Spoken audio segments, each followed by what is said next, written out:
ਭਗਤ ਰਵਿਦਾਸ ਜੀ ਮਹਾਰਾਜ ਉਸ ਦੌਰ ਦੇ ਵਿੱਚ ਬਨਾਰਸ ਦੇ ਵਿੱਚ ਪੈਦਾ ਹੋਏ ਨੇ, ਜਦ ਕਿ ਭਗਤੀ ਭਾਵ ਦੇ ਸੰਗੀਤ ਨਾਲ ਭਾਰਤ ਦਾ ਕੋਣਾ-ਕੋਣਾ ਸਰਸ਼ਾਰ ਹੋਇਆ ਸੀ। ਹਰ ਪਾਸੇ ਭਗਤੀ ਲਹਿਰ, ਹਰ ਪਾਸੇ ਭਗਤ ਭਾਵਨਾ ਵਿੱਚ ਡੁੱਬੇ ਹੋਏ ਮਹਾਂਪੁਰਸ਼। ਸਾਹਿਬ ਗੁਰੂ ਨਾਨਕ ਦੇਵ ਜੀ ਮਹਾਰਾਜ ਦਾ ਵਾਕ ਹੈ, ਵੈਸੇ ਤਾਂ ਹਰ ਜੁਗ ਜੁਗ ਭਗਤ ਉਪਾਇਆ, ਪੈਜ ਰੱਖਦਾ ਆਇਆ ਰਾਮ ਰਾਜੇ। ਹਰ ਯੁੱਗ ਵਿੱਚ ਹਰ ਸਮੇਂ ਵਿੱਚ ਭਗਤ ਹੁੰਦੇ ਰਹੇ ਨੇ, ਸੰਤ ਹੁੰਦੇ ਰਹੇ ਨੇ, ਲੇਕਿਨ ਭਾਰਤ ਦਾ ਮੱਧ ਕਾਲ ਭਗਤੀ ਕਾਲ ਮੰਨਿਆ ਗਿਆ, ਜਿਸ ਦੇ ਵਿੱਚ ਚੌਂ ਦਿਸ਼ਾਵਾਂ ਦੇ ਵਿੱਚ ਭਗਤ ਹੀ ਭਗਤ ਪੈਦਾ ਹੋਏ।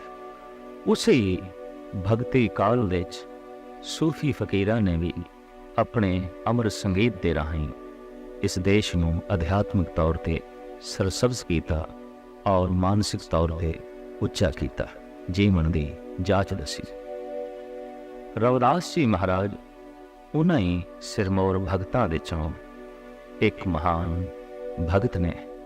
ਪੇਸ਼ੇ ਦੇ ਚਮਾਰ ਪਰ ਚਮੜੇ ਤੋਂ ਉੱਚੇ ਜੀਣ ਵਾਲੇ, ਪੇਸ਼ੇ ਤੋਂ ਮੋਚੀ ਚਮੜੇ ਦਾ ਕੰਮ ਕਰਨ ਵਾਲੇ, ਪਰ ਸਰੀਰ ਦੇ ਚਮੜੇ ਤੋਂ ਉੱਚੇ ਹੋ ਕੇ ਉਹਨਾਂ ਨੇ ਸਾਰੀ ਜ਼ਿੰਦਗੀ ਬਤੀਤ ਕੀਤੀ।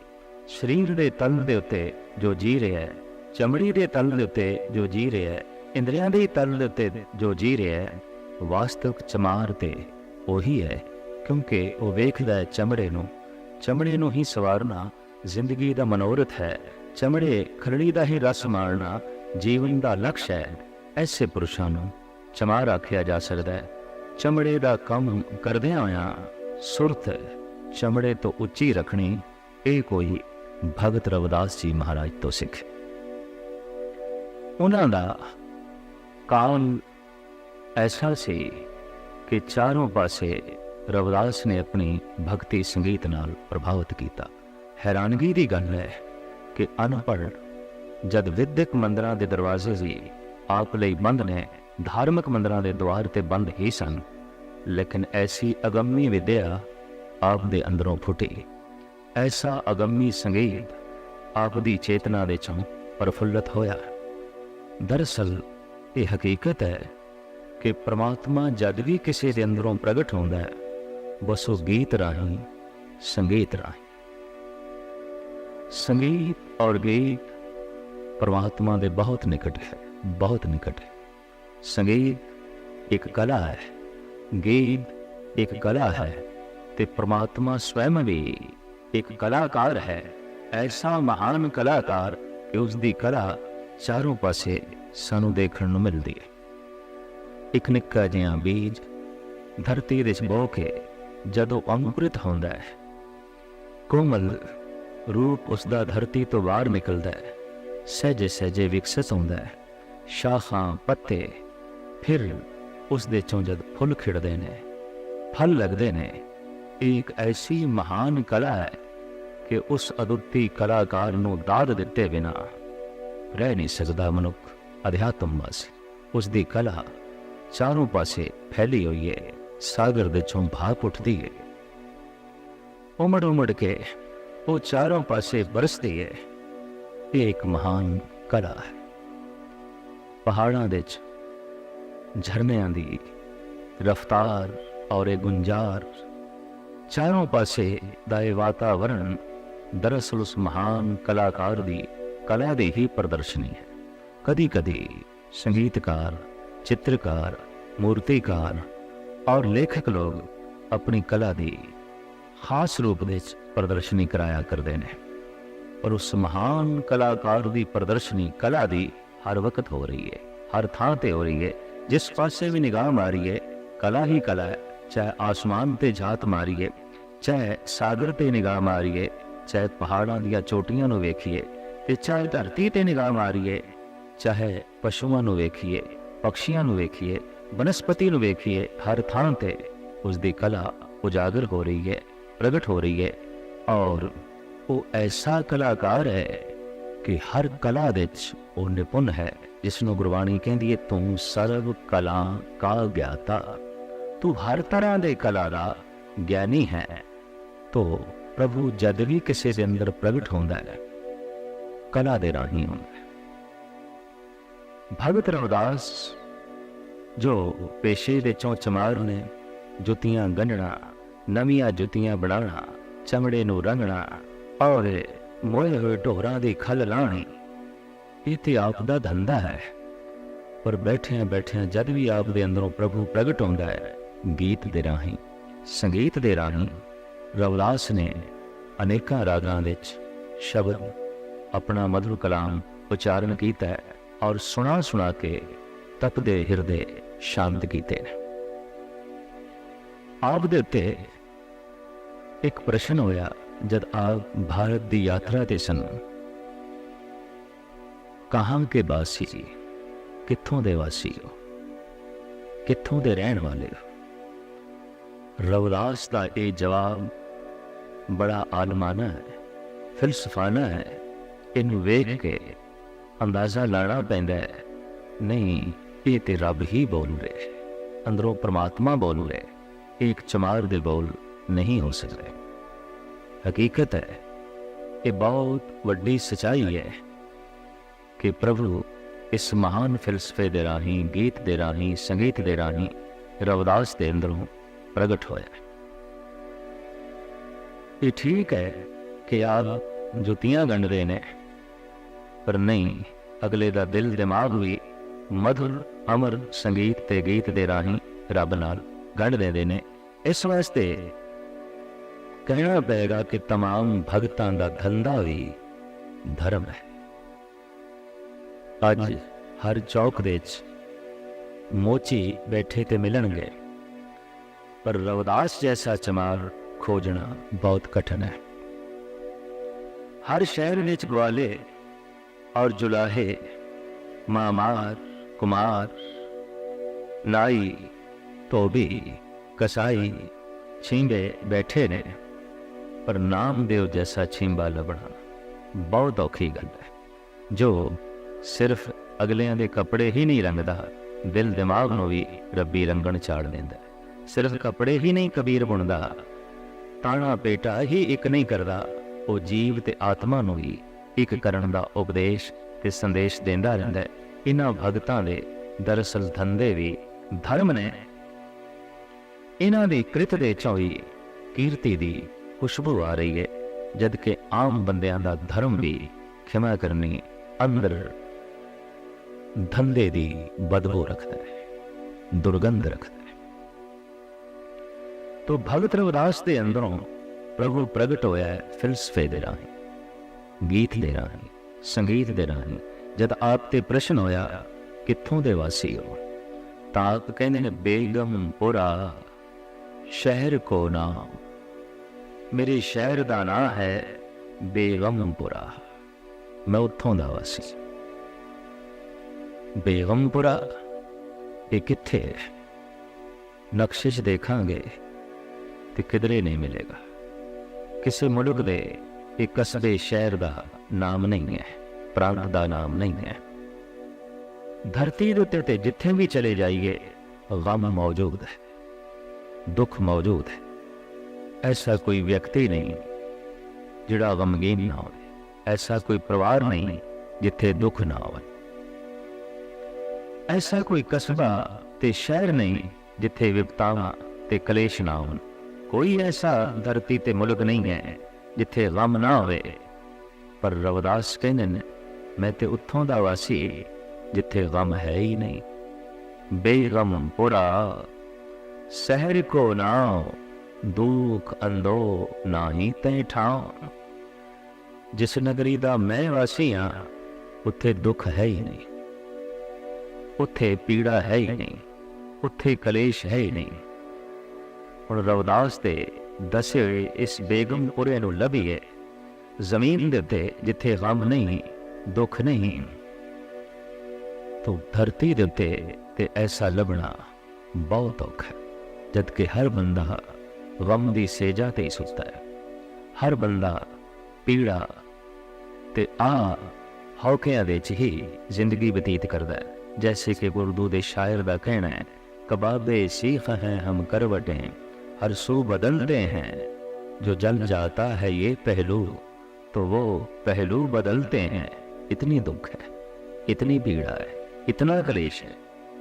इस दुख भरे वातावरण विच, इस कलेश भरे संसार विच रविदास कहंदे ने मेरी नगरी दा नां है बेगमपुरा। उत्थे दुख नहीं है, उत्थे होर भी कुछ नहीं है कि ना तशवीश खिराज ना माल, खौफ ना खता ना तरस जवाल। उत्थे कोई चिंता भी नहीं है। मनुखता दे उत्ते दृष्टि वारी है ते हर बंदा चिंता विच जी रहा है। गुरु अर्जन देव जी महाराज भी ऐसा ही फरमान करते हैं, चिंतत ही दिसै सब कोय। सारा जगत चिंता दे विच ही दिखाई दे रहा है, चिंता दे विच ही जी रहा है। चारों पासे देखते हैं मनुख दी अखां विच चिंता, मनुख दे बोलां विच चिंता, मनुख दे चेहरे दी चिंता।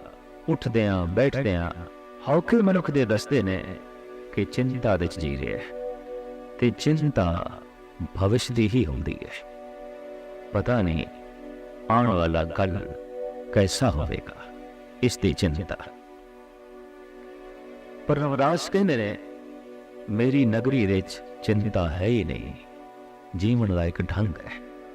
ये नगरी बार नहीं है। ये शहर किसी नक्शे विच देखांगे तो नहीं मिलेगा। दरअसल एक हालत है, ये मन की एक अवस्था है, एक जीवन का ढंग है।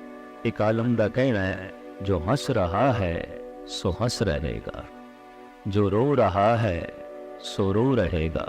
सकूने कल्ब से खुदा खुदा कर, जो कुछ के होना है सो हो रहेगा।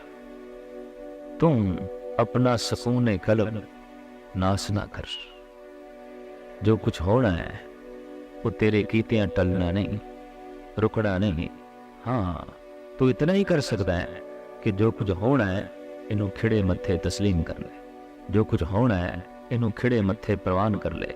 जो कुछ होना है उन्होंने अपनी झोली विच पा ले। तो रविदास कहते ने जिस शहर का मैं वासी, उत्थे चिंता नहीं है, ना तशवीश, खिराज ना माल। खिराज टैक्स।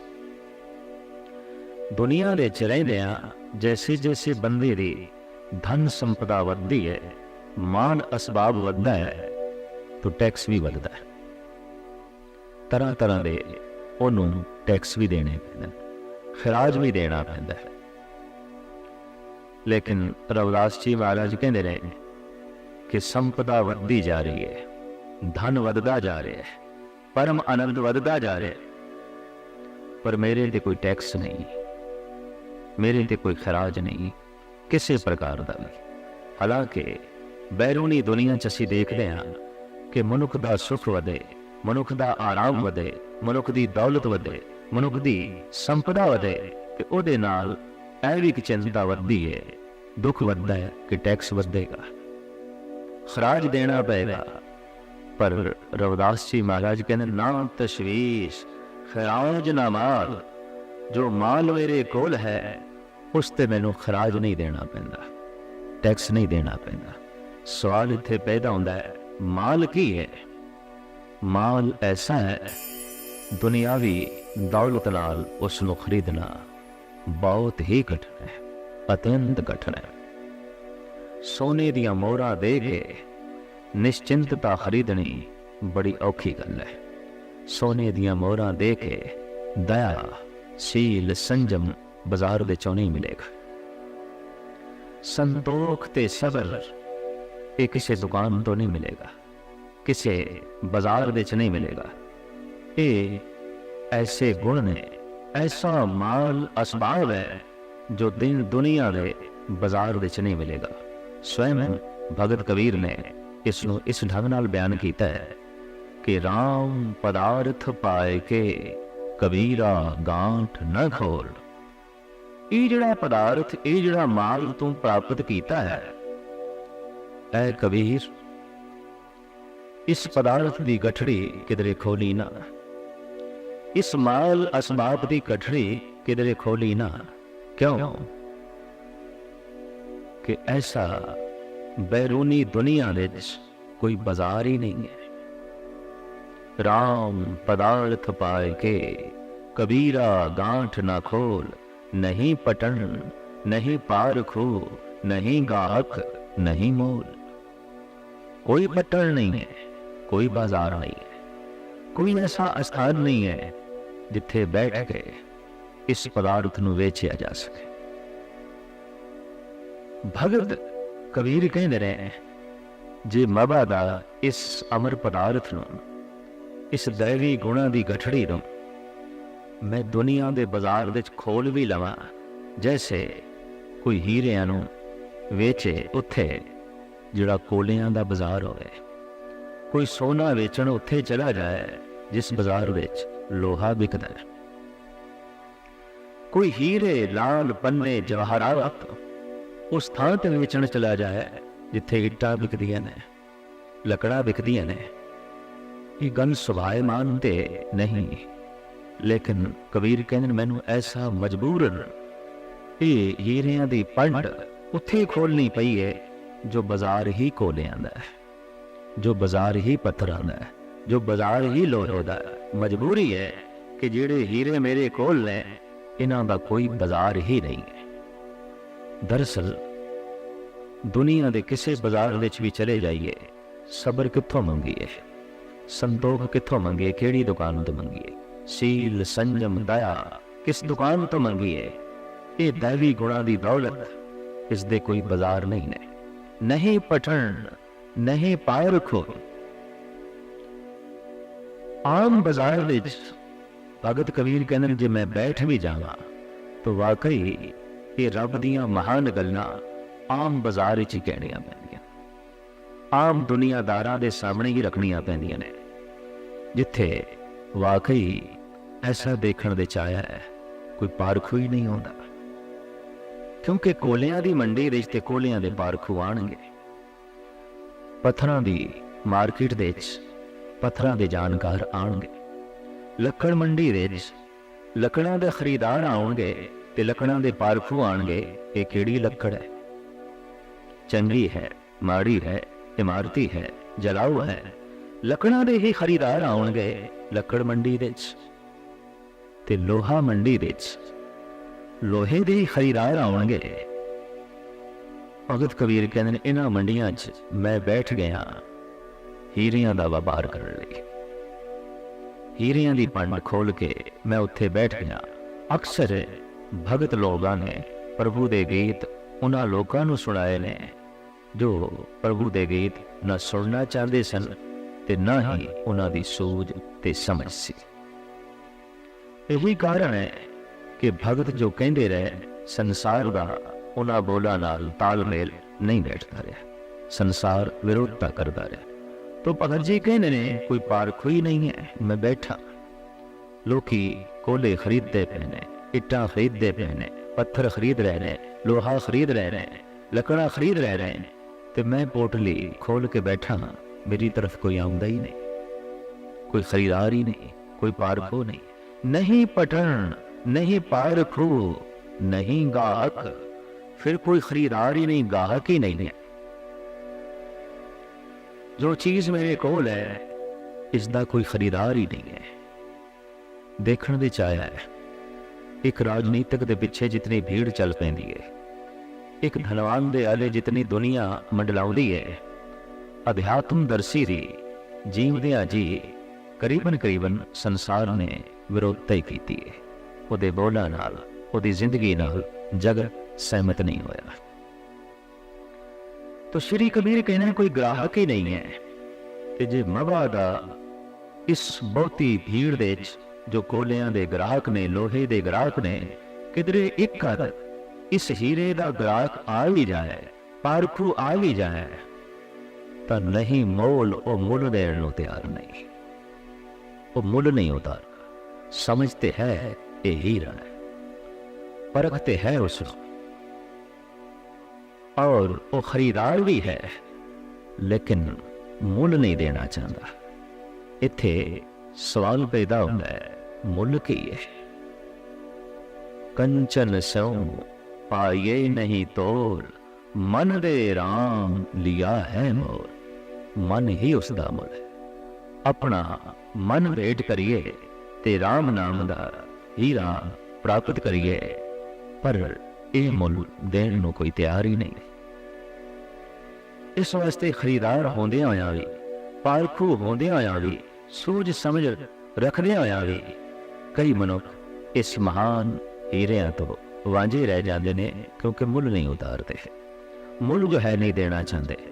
तो आम इन्हां ब्रह्म ज्ञानियां नूं, भगत लोगां नूं ये अपने बोल ऐन संसारी मनुखां दे सामने रखने पे। श्री रविदास जी महाराज कहते ना तशवीश खराज न माल, माल मेरा वधदा जा रहा है, धन पदार्थ मेरा वधदा जा रहा है, पर इसते मैनू कोई खराज नहीं देना पैंदा, इसते मैनू कोई टैक्स नहीं देना पैंदा। खौफ न खता न तरस जवाल। फिर जिस शहर विच मैं रहना उत्थे किसी प्रकार का कोई खौफ नहीं, डर नहीं। अज ते असीं देखते हैं कि जंगलों के खौफ खत्म होंदा जा रहा है, शहरों के खौफ वधदा जा रहा है। जंगलों के जंगली जानवर घटते जा रहे हैं, शहरों के जंगली जानवर वधदे जा रहे हैं। चार पैरों वाले चौपाए जानवर जंगलों के घटते जा रहे हैं, दो पैरों वाले जानवर वधदे जा रहे हैं।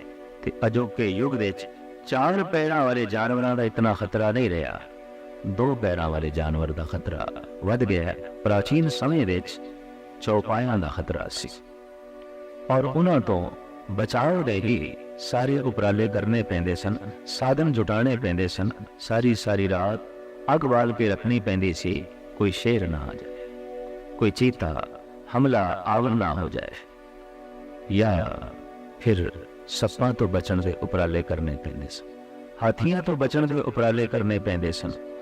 अज ते सारे उपराले वसीले ने इस दो पैरों वाले जानवर तो किस ढंग नाल अपने आप को बचाइए ते अपने आप को सुरक्षित करिए। श्री रविदास जी महाराज कहते हैं, जिस शहर का मैं वासी, उस शहर दे खौफ नहीं है, डर नहीं है, ना कोई डरांदा है ना कोई डरदा है। दरअसल यही ब्रह्म ज्ञानी के लक्षण ने। गुरु तेग बहादुर साहब जी महाराज फरमान करते हैं, भय काहों को देत न भय मानत आन, कहो नानक सुधरे मना, ज्ञानी ताहे बखाना। डराना दुष्टपना है, डरना कायरता है, बुजदिली है। बुजदिल भी परमात्मा तो दूर है, पर जालिम भी परमात्मा तो दूर है। बहुत वड्डा भयानक मानसिक रोग है डरना ते डराना। इस तो भगत उच्चा जीवदा है। तो भगत रविदास जी महाराज कहते हैं, जिस शहर का मैं वासी, उत्थे खौफ नहीं है, खता उत्थे धोखे भी नहीं है, उत्थे छल नहीं है, उत्थे कपट नहीं है। जिस दुनिया का मैं वासी हाँ, जिस शहर का मैं वासी हाँ, उत्थे धोखा नहीं है। धोखा देना, धोखा खाना, इन्हां दोहां तो उच्ची जिंदगी है, इन्हां दोहां तो उच्चा जीवन है। ते जवाल कहते ने ढेंदी कला नूं, पस्ती नूं। उनते आलमां दा कहना है, हर कमाले राज जवाल। कोई ऐसा कमाल नहीं जो जवाल की तरफ नहीं जाता, कोई ऐसा चढ़ना नहीं जो ढेंदी कला की नहीं तरफ नहीं जाता। ऊचंग तनी चंग नाना सोमोचंग। साहिब श्री गुरु अर्जन देव जी महाराज का कहना, ऊंचा चढ़े सो जाए भयाला। जो ऊपर जा रहा है आखिर थल्ले आएगा, जो ऊंचा उठ रहा है आखिर थल्ले आएगा। बच्चा वध रहा है, वध रहा है, ताकत वध रही है, सुंदरता वध रही है, शक्ति वध रही है। अज बुढ़ा हो गया, हूँ घटना घटना घट जाएगा। हूँ ढेंदी कला, हूँ जवाल, शरीर जवाल की तरफ जाते ने, पहाड़ जवाल की तरफ जाते ने, सूरज चंद तारे जवाल की तरफ जाते ने। स्वयं गुरु अर्जन देव जी महाराज फरमान करते हैं, घटनत दीपं घटनत रूपं घटनत रवसस निखत्र गगनं घटनत गिरतर्स खंडन। घटन ते ललना बरात मोहितन। आखिर इस्त्री दा मोह, भरावां दा मोह भी एक शिखर ते पहुँच के घटना शुरू हो जाता है। पुत्रां दा मोह भी एक शिखर ते पहुँच के घटना शुरू हो जाता है। इस तरीके नाल सूरज भी घटदा है, चंद्रमा भी घटदा है, पहाड़ भी घटते हैं, जमीन भी घटते हैं। ते जो घटता है आखिर मिटदा है, जो वधदा है वो घटदा है, जो घटदा है वो मिटदा है। ये नियम सब ते लागू है, एक ते नहीं लागू। वो परमात्मा या जो परमात्मा नाल जुड़ गए। गुरु गोबिंद सिंह जी महाराज का फरमान, ना घाट है ना बाद है, ना घाट बाद होत है। ईश्वर दे अकाल पुरख दे ना घटना है ना वधना है। बाकी हर चीज़ वादे की तरफ जाती है, तो वादे तो बाद फिर घाटे की तरफ जाती है, तो घाटे तो बाद फिर मिट जाती है। वधना घटना मिटना ये नियम हर एक ते लागू है, हर वस्तु ते, हर जीव ते, हर आकार ते। पर श्री रविदास जी महाराज कहते जिस शहर का मैं वासी हाँ उत्थे जवाल है ही नहीं, उत्थे घटना है ही नहीं। तो जब घटना ही नहीं तो फिर मिटना भी नहीं।